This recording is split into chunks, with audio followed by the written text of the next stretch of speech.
Daniel Porter had spent 15 years as an investigative journalist, exposing corruption in places most people preferred not to look. City councils, state legislatures, federal agencies. He'd won 2 regional press awards and earned a reputation for meticulous research and fearless reporting. His editor used to joke that Daniel had a truth addiction.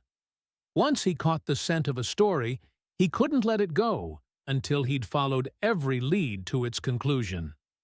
That addiction had finally destroyed him.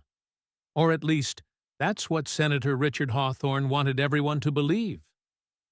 1 week. 7 days since Daniel had traded his laptop and coffee-stained notebooks for an orange prison uniform and a 6-by-8-foot cell at Riverbend Correctional Facility. The transition had been surreal.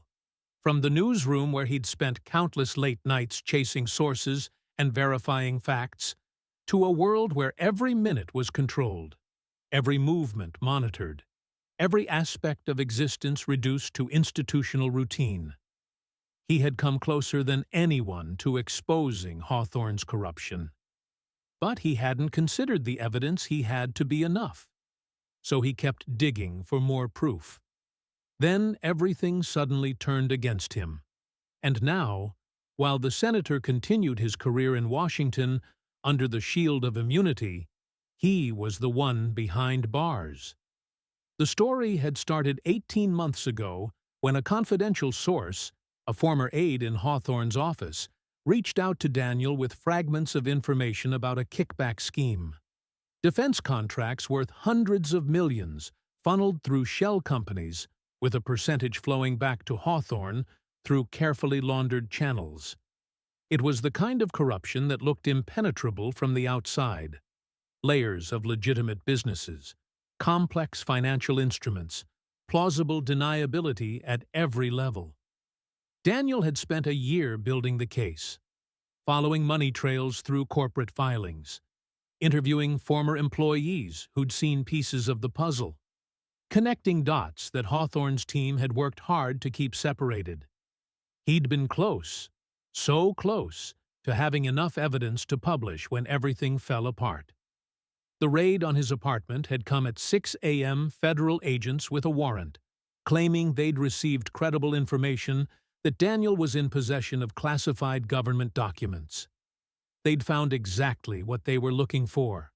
3 folders of marked documents in Daniel's home office, materials he'd never seen before, planted so carefully that even his lawyer couldn't prove they hadn't been there all along. The trial had been swift. Daniel's protestations that he'd been framed fell on deaf ears. His reputation as an aggressive journalist who'd previously pushed ethical boundaries became evidence of guilt rather than dedication to truth. The prosecution painted him as someone who'd finally gone too far, stealing classified information in his obsession to bring down a respected senator. 2 years in federal prison. Career destroyed. Reputation shattered. And Hawthorne? He'd given a statement expressing disappointment in a journalist who'd lost his way, while privately ensuring Daniel ended up in a very specific facility. Riverbend Correctional wasn't maximum security, but it wasn't soft either. More importantly, though Daniel hadn't understood this immediately, it was run by Warden Marcus Sullivan, a career corrections official with his own relationship to Senator Hawthorne that went far deeper than anyone outside a small circle knew. Daniel sat in his cell on his 7th night, his brown hair more disheveled than usual, his glasses slightly crooked from adjusting to sleeping on a thin prison mattress, his stubble beard growing out from lack of proper shaving supplies. He was 42 years old, lean from years of journalists' irregular eating habits, and completely out of his element in this environment. But he was still a journalist. And journalists, even behind bars, couldn't stop observing, questioning, and looking for patterns. He'd noticed things during his first week. Small things. The way certain guards deferred to the warden with unusual nervousness. The way some inmates seemed to have privileges that others didn't, without clear explanation. The way the administrative wing was unusually well maintained compared to the rest of the facility, suggesting money flowing in from somewhere. Daniel had learned in his career that corruption had signatures, patterns. It left traces for anyone patient enough to look. The call came on his 8th morning. A guard he didn't recognize appeared at his cell door. "Porter, warden wants to see you." Other inmates watched with the careful neutrality of men who'd learned not to show too much interest in anyone else's problems. Being summoned to the warden's office could mean anything: a disciplinary issue, a visitor, a transfer, or something worse. Daniel followed the guard through corridors he was still learning to navigate, up to the administrative wing where the walls were cleaner, the lighting better, the whole atmosphere markedly different from the prison proper. Warden Marcus Sullivan's office was surprisingly elegant for a prison facility. Real wood desk, not metal. Comfortable chairs. Framed certificates and photos showing a career in corrections spanning 20 years. Sullivan himself was in his mid-50s, fit and authoritative, with the kind of presence that suggested he'd been giving orders his entire professional life. "Mr. Porter, please, sit down." Sullivan's voice was measured, almost friendly. Not what Daniel had expected. Daniel sat, keeping his expression neutral, his journalist's instinct already cataloging everything about this interaction. "I've been reviewing your file," Sullivan continued, leaning back in his chair. "Quite a fall from grace. Award-winning journalist to convicted felon. That must be difficult." "I was framed," Daniel said quietly, "but I imagine you've heard that before from inmates." "I have. Usually they're lying." Sullivan smiled slightly. "But in your case, Mr. Porter, I happen to know you're telling the truth." The statement hung in the air. Daniel's mind raced through implications, but he kept his face carefully blank. "Is that so?" "Senator Hawthorne is a friend of mine. We've known each other for many years. He's been very generous in supporting this facility's programs, advocating for our budget, ensuring we have resources many prisons lack." Sullivan gestured vaguely at the well-appointed office. "So, when he mentioned he had a problem with a particularly troublesome journalist, and when that journalist was subsequently convicted and needed placement in the federal system, I was happy to accommodate." Daniel felt his stomach tighten. This was worse than he'd thought. Not just corrupt officials, but a deliberate conspiracy to place him in a facility where he could be controlled. "Why are you telling me this?" Daniel asked. "Because I want us to have an honest conversation about your situation here." Sullivan leaned forward, his expression shifting from friendly to serious. "You were investigating the senator. You had documents, sources, a story you were building. That story needs to end, Mr. Porter. Permanently. I'm in prison. My career is over. The story died with my conviction." "Did it?" Sullivan raised an eyebrow. "Or do you have copies? Sources who might continue the investigation? Journalists you worked with who might pick up where you left off? Men like you, Mr. Porter, don't let go of stories easily. Senator Hawthorne and I need to know that this particular story is truly dead." "What do you want?" "Your cooperation. Specifically, I want a written statement that you fabricated the accusations against Senator Hawthorne, that your investigation was based on false information, motivated by personal ambition rather than truth. You'll sign it, I'll provide it to the senator's office, and they'll use it to close any lingering questions about his integrity." "And if I refuse?" Sullivan's expression hardened. "Then your time at Riverbend becomes very difficult. I control every aspect of your existence here, Mr. Porter. Work assignments, cell placement, access to commissary, medical care, mail privileges, visitor rights. I can make your 2 years comfortable, or I can make them unbearable. Your choice. Daniel studied the warden carefully.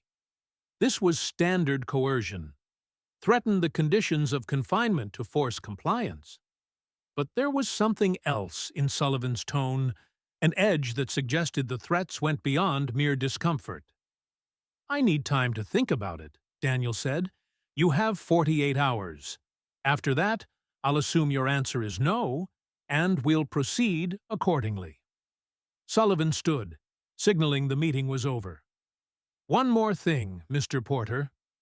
Some inmates might think about being clever, trying to continue their investigation from inside these walls, attempting to communicate with the outside world through unauthorized channels. I strongly advise against such actions. They would be extremely unwise. The guard escorted Daniel back to his cell. As he walked, his journalist's mind was already analyzing the conversation from every angle.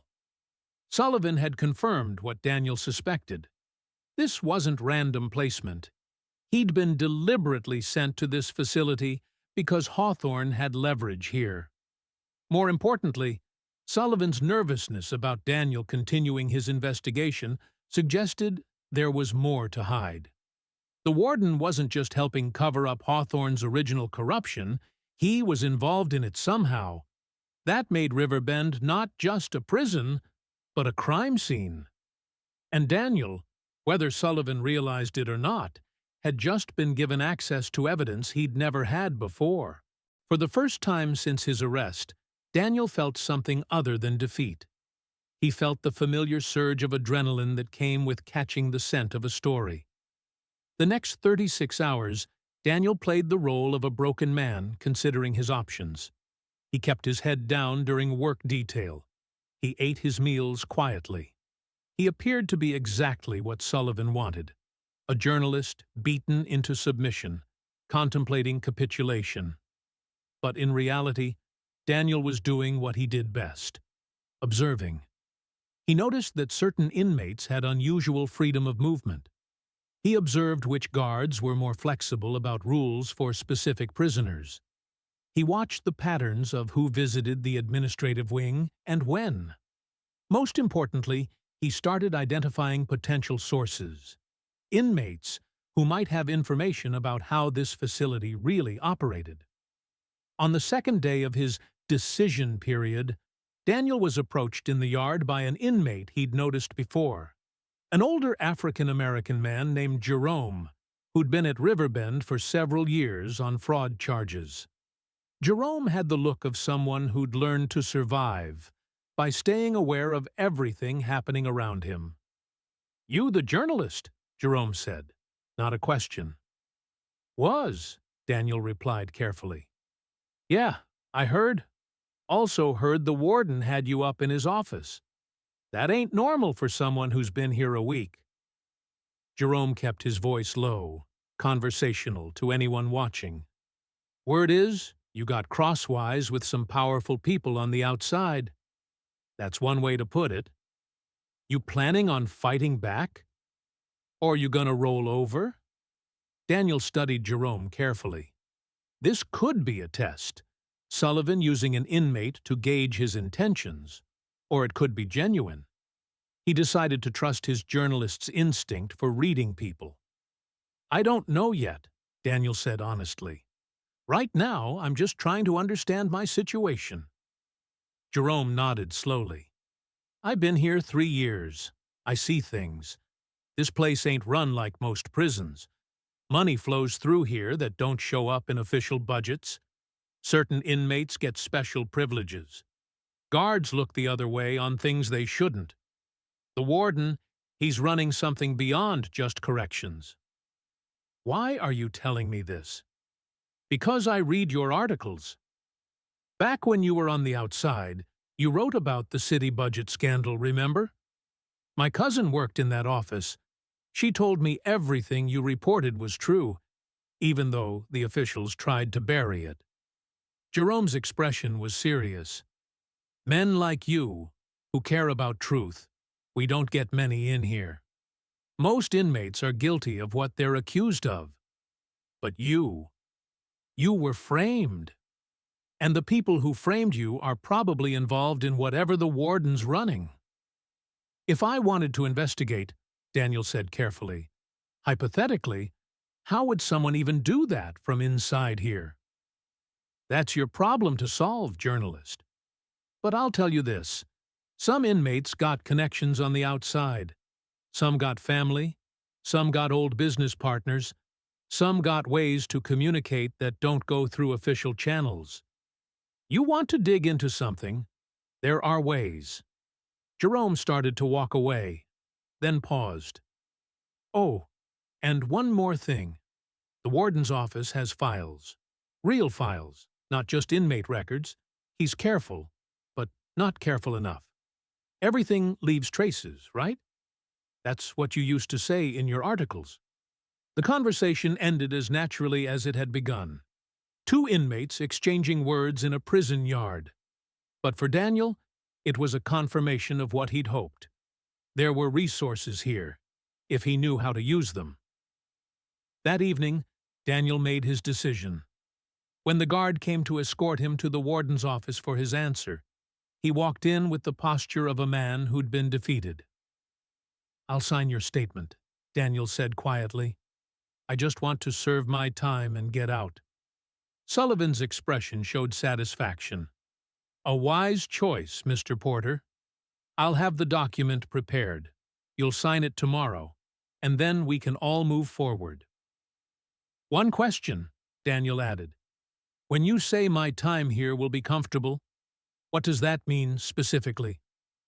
"Better work assignment, single cell if possible, access to the library, which I understand is important to a man of your intellectual interests, normal commissary privileges, no harassment from other inmates, the basics of humane incarceration." Daniel nodded, playing the part. "Thank you, Warden." As he left the office, Daniel allowed himself a small internal smile. He'd just bought himself the cover he needed. Sullivan thought he'd won, that Daniel had capitulated.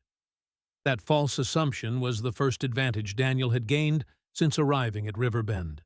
Because Daniel had no intention of signing anything.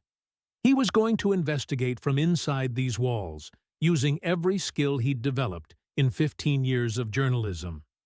He was going to find evidence of whatever Sullivan and Hawthorne were hiding.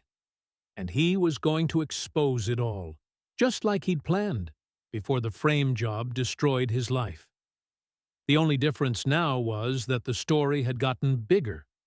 It wasn't just about Hawthorne's kickback scheme anymore. It was about corruption that extended into the federal prison system itself.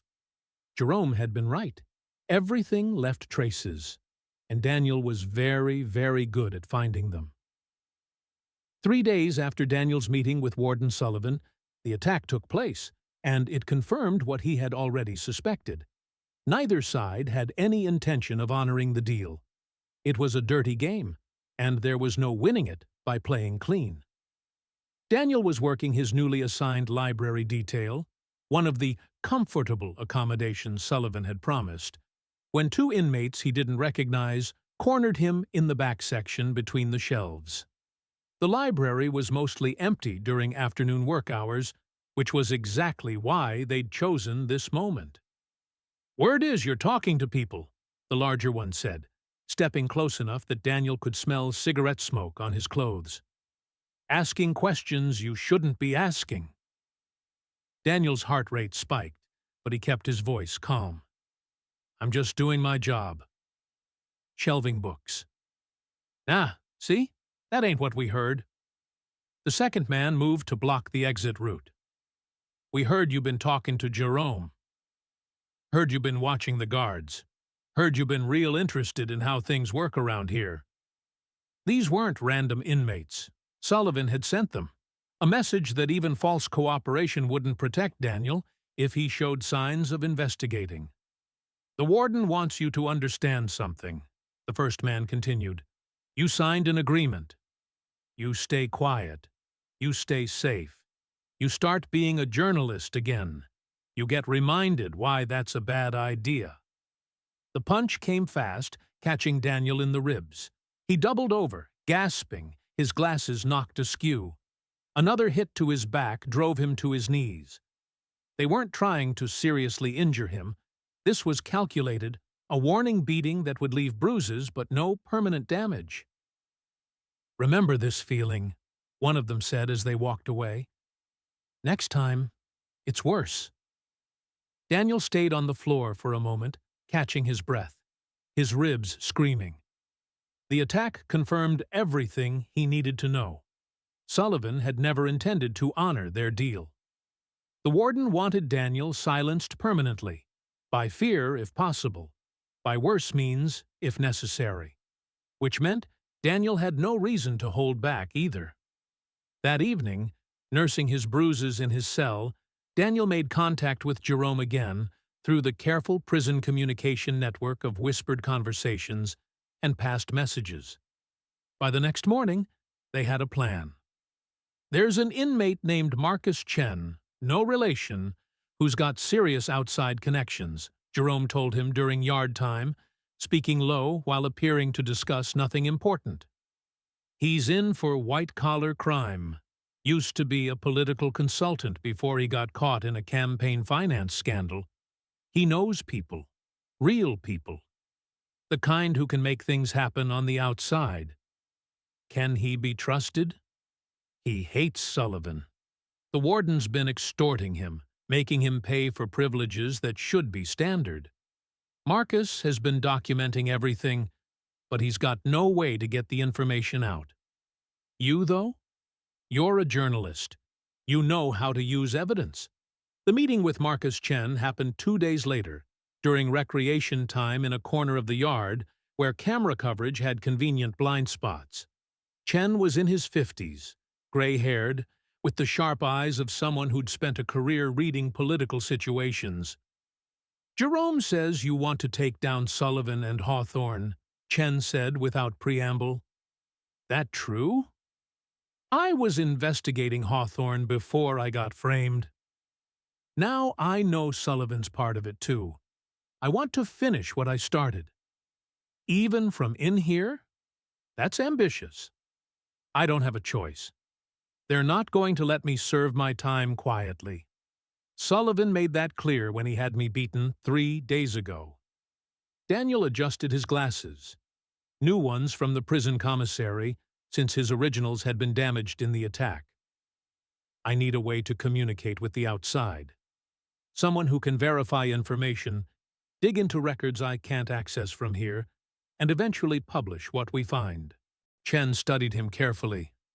"There's a congresswoman. Sarah Chen actually is my cousin, despite the common name. She's been trying to nail Hawthorne for years. He's blocked her legislation, undermined her committee assignments, basically made her career hell because she won't play ball with his network. If anyone would be motivated to help you, it's her." "How do I reach her?" "My wife visits every 2 weeks. She can carry messages, carefully coded, nothing obvious that would get flagged. It's slow, but it works. What do you need from Chen?" Daniel pulled out a small piece of paper he'd hidden in his sock. He'd been taking notes in the library, using his journalist's training to document everything he observed. "I need her to investigate these companies. They're all connected to Hawthorne's defense contract scheme. But I also need information about Sullivan, his financial records, any connection to Hawthorne beyond just friendship, anything that shows money flowing between them." "And what are you going to do from in here?" "I'm going to get inside Sullivan's office and access his files. He said it himself. He keeps records that aren't part of the official inmate documentation. That means there's evidence, and evidence can be copied." Chen raised an eyebrow.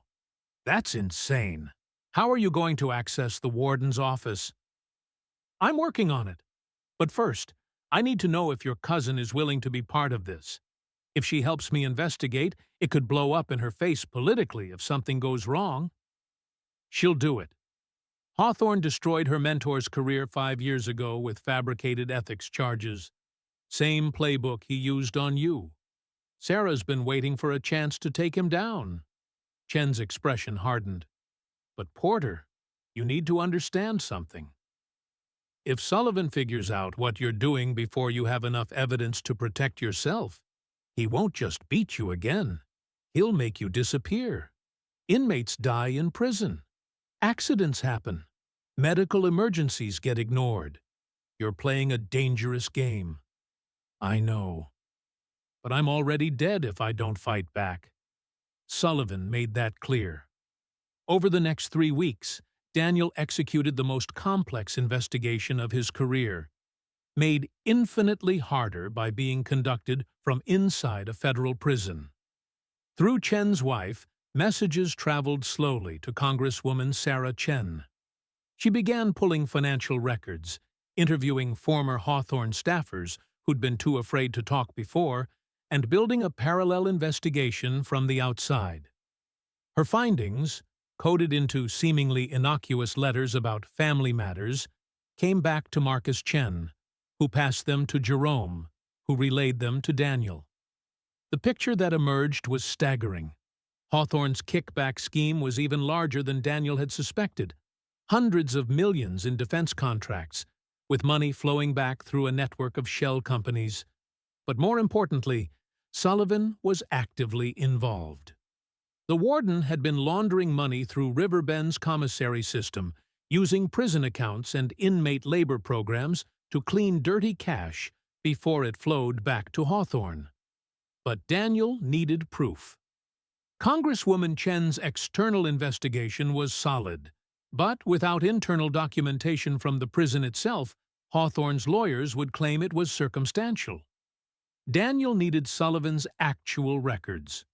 The opportunity came during a mandatory staff training day when most guards were pulled off regular duties for an 8-hour session on new federal protocols. The administrative wing would be minimally staffed, and Sullivan himself would be off-site attending a regional corrections conference. Daniel had spent weeks cultivating a relationship with a young guard named Officer Mitchell, not corrupting him exactly, but appealing to his sense of justice by carefully revealing pieces of what Daniel had discovered. Mitchell was new, idealistic, still believed the system could work the way it was supposed to. When Daniel explained what he needed, Mitchell struggled with the ethics of it for days. "I could lose my job," Mitchell said during a quiet moment in the library. "I could go to prison myself for helping you. You could. But right now, the warden is using this prison to launder money for a corrupt senator. Inmates are being extorted. The system you joined to uphold is being twisted into something criminal." Daniel kept his voice low, earnest. "I'm not asking you to break the law for no reason. I'm asking you to help expose corruption that goes all the way to Washington." Mitchell made his decision on the day of the training. During the afternoon shift, when the administrative wing was nearly empty, he forgot to properly secure the warden's office door, leaving it open just enough that someone could slip inside. Daniel had exactly 12 minutes, while Mitchell kept watch from down the hall. Sullivan's office was meticulously organized, which made the search both easier and more dangerous. Anything out of place would be immediately noticed. Daniel went straight for the filing cabinets, using a technique he'd learned from a source years ago to manipulate the basic locks. Inside, he found exactly what he needed: ledgers detailing the commissary money laundering scheme. The enormous figures hidden in the buying and selling transactions. Correspondence between Sullivan and Hawthorne discussing prison management fees that were clearly kickbacks. Records of payments to inmates for falsifying reports and attacking prisoners who asked too many questions. Daniel couldn't take the files. That would alert Sullivan immediately. Instead, he did what journalists in the digital age do. He photographed everything using a small camera Mitchell had smuggled in. Page after page, working as fast as his hands could move, the shutter clicking softly in the quiet office. 8 minutes gone. 9. 10. He returned everything to its exact position, using his journalist's eye for detail to ensure nothing looked disturbed. Then he slipped out, the camera safely hidden in his clothing, and returned to the library as if he'd simply been shelving books the entire time. That night, Mitchell smuggled the camera out. The photos were transferred to a digital card and mailed to Congresswoman Chen through a series of intermediaries that couldn't be traced back to Daniel or Mitchell. 2 weeks later, the story broke. Not in Daniel's old newspaper, they wouldn't touch it, too afraid of Hawthorne's power. But Sarah Chen had connections to a national investigative journalism network that specialized in political corruption. They verified every detail, cross-referenced Daniel's internal evidence with Chen's external investigation, and published a comprehensive exposé that dominated the news cycle for days. Senator Richard Hawthorne, caught in a massive defense contract kickback scheme with money laundered through federal prison commissary systems. Warden Marcus Sullivan, actively participating in the corruption, extorting inmates, and using prison labor to clean dirty money. The evidence was overwhelming. Financial records, correspondence, testimony from former staffers, and, most damaging of all, Sullivan's own internal documents photographed from his office. The scandal exploded. Federal investigators descended on River Bend. Sullivan was immediately suspended and later arrested. Hawthorne held a desperate press conference claiming innocence before resigning under pressure from his own party. Criminal charges followed for both men. And Daniel? The journalist who'd been framed and imprisoned for trying to expose this corruption? He became the story's hero. The media loved the narrative. Investigative journalist, wrongly convicted in a conspiracy to silence him, continues his investigation from inside prison and brings down the corrupt officials who tried to destroy him. His face was on every news channel. His old articles were republished with new context. Legal experts lined up to call his conviction a miscarriage of justice. The federal prosecutors who'd charged him filed a motion to vacate his conviction within 48 hours of the scandal breaking. The evidence of the frame job, always there but previously ignored, suddenly became impossible to dismiss when viewed alongside the larger corruption story. 3 weeks after the story broke, Daniel walked out of Riverbend Correctional Facility a free man. Not pardoned. His conviction was overturned entirely, erased as if it had never existed. The government issued a formal apology. His old newspaper offered him his job back with a significant raise. Book publishers called with offers. Documentary filmmakers wanted his story. But on that first morning of freedom, standing outside the prison gates with his few belongings in a plastic bag, Daniel wasn't thinking about any of that. He was thinking about the truth, how it had nearly destroyed him, and how it had ultimately saved him. Congresswoman Sarah Chen met him at the gates, having insisted on being there personally. She was in her 40s, sharp-featured, with the determined expression of someone who'd spent years fighting losing battles and had finally won a major victory. "Mr. Porter, welcome back to the world. Thank you for everything. I couldn't have done this without your help. You did the hard part, investigating from inside a prison, risking your life for evidence. That's courage most people can't imagine." She smiled. Hawthorne's finished. Sullivan's going to prison himself. And there are a dozen other officials who worked with them who are sweating right now, wondering if they're next. Are they? Oh, absolutely. This is just the beginning. Your investigation opened a door to a much larger network of corruption. We're going to spend the next several years following every thread you uncovered. Daniel adjusted his glasses, the same ones from prison, Slightly bent, but functional. I'd like to help. If you need a journalist who specializes in political corruption, I'm suddenly very available. I was hoping you'd say that. The scandal continued dominating headlines for months. Hawthorne and Sullivan both went to trial. Both were convicted. Both received significant prison sentences. Other officials implicated in the network resigned or were voted out. Congressional hearings examined how the corruption had been allowed to exist so long. Reforms were proposed for prison oversight. And Daniel? He returned to journalism, but with a perspective no other reporter could match. He'd seen corruption from both sides now, as the investigator exposing it, and as the victim nearly destroyed by it. His subsequent articles had an authority and depth that won him national recognition. A year later, he published a book about the experience. Inside Out: How I Investigated Political Corruption from Prison. It became a bestseller and won several prestigious journalism awards.